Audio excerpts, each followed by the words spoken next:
সালাম আলাইকুম। Living hope ফাউন্ডেশনের পক্ষ থেকে সাধুবাদ জানাই। আজকে আমাদের মাঝে উপস্থিত আছেন বিশিষ্ট চিকিৎসক জনাব টুটুল কান্তি দেবনাথ এবং লিভিং হোপ ফাউন্ডেশনের সাধারণ সম্পাদক জনাব খায়ের কবির হাফিজ। আমি আপনাদের দুজনকে আজকে আমাদের এই টেবিল বৈঠকে আমন্ত্রণ জানাই। প্রথমে আমি আপনাদের দুজনকে অবগত করতে চাই যে আজকে বর্তমানে বাংলাদেশের পরিস্থিতিতে আপনারা স্ক্রিনে দেখতে পান বাংলাদেশের উপকূলীয় অঞ্চলসমূহতে নিম্নচাপের সৃষ্টি হয়েছে এবং বন্যার আশঙ্কা দেখা যাচ্ছে। সেই সাথে বাংলাদেশ আবহাওয়া অধিদপ্তরের পক্ষ থেকে বিভিন্ন এলাকায় সংকেত দেওয়া হয়েছে, যেখানে সাধারণ মানুষের জানমাল ক্ষতির আশঙ্কা রয়েছে। এখন আমি প্রথম চলে যেতে চাই লিভিং হোপ ফাউন্ডেশনের সংগঠনের সাধারণ সম্পাদক জনাব খায়ের কবির হাফিজ। আমি প্রথমে আপনাকে ধন্যবাদ জানাচ্ছি আপনাদের এই গুরুত্বপূর্ণ টকশোতে আমাকে আমন্ত্রণ জানানোর জন্য। দেশের সার্বিক অবস্থা বিবেচনা করে আবহাওয়া অধিদপ্তর 3 নম্বর সংকেত দেখিয়েছেন এবং উপকূলীয় অঞ্চলগুলোতে নিম্নচাপ হওয়ার ফলে সেখানে প্লাবিত হওয়ার আশঙ্কা রয়েছে। গত বছর লিভিং হোপ ফাউন্ডেশন ছাড়াও অনেক মানবিক ফাউন্ডেশন এই ধরনের উদ্ধার কার্যক্রমে এগিয়ে এসেছে বিভিন্ন বোট নৌকা নিয়ে।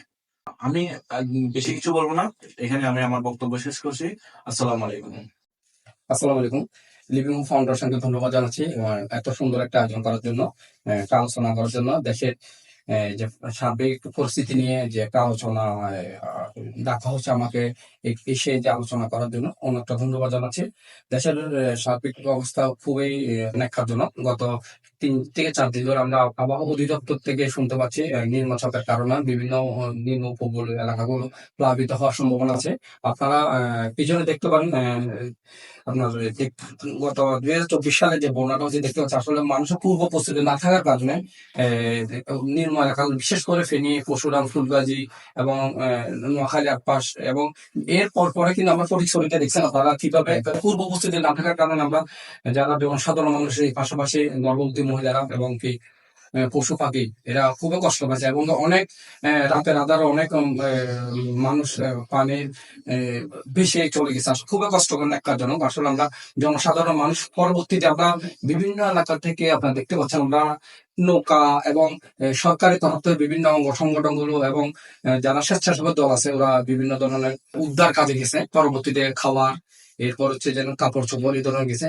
তো গত কিছুদিন আগে বর্তমান পরিস্থিতি এমন উপকূলীয় এলাকা যেগুলো তো একই অবস্থা, বিশেষ করে ফেনী, পরশুরাম, ফুলগাজী এদেরকে গত কিছুক্ষণ আগে আমরা টিভিতে দেখতে পেলাম, আপনারা দেখতে পাচ্ছেন টিভিটা আসলে রেড অ্যালার্ট জারি করা হয়েছে। সেক্ষেত্রে আমরা আগাম বার্তা যদি আমরা গত 24 সালের ওই দিক থেকে যদি আমরা শিক্ষা নিই আমরা আসলে এই পরিস্থিতিকে উদ্ধারে আসতে পারবো। এই ধরনের আসলে আমার মতামত এটাই যে আপনারা যারা স্বেচ্ছাসেবী দল আছে যেন আপনার লিভিং হোপ ফাউন্ডেশন গত 24-এ যে কাজগুলো আছে ওনাদের সাধুবাদ জানাচ্ছে।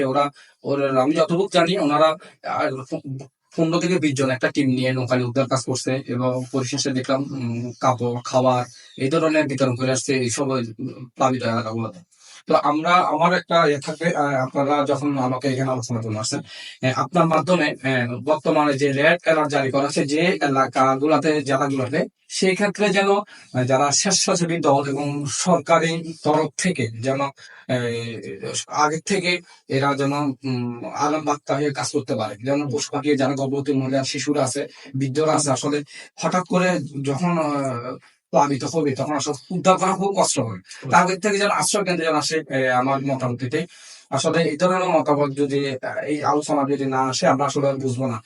বিশেষ করে ধন্যবাদ জানাচ্ছি আমরা যে ফেনীতে এবং পরশুরাম এবং ফুলগাজী এবং বিভিন্ন নিম্ন এলাকাগুলোতে বন্যা পানি প্লাবিত হওয়ার আশঙ্কা আছে, সেসব এলাকাগুলোতে আমরা আগের থেকে পূর্ব প্রস্তুতি নেব। আমার বক্তব্য এটাই। আসসালামু আলাইকুম।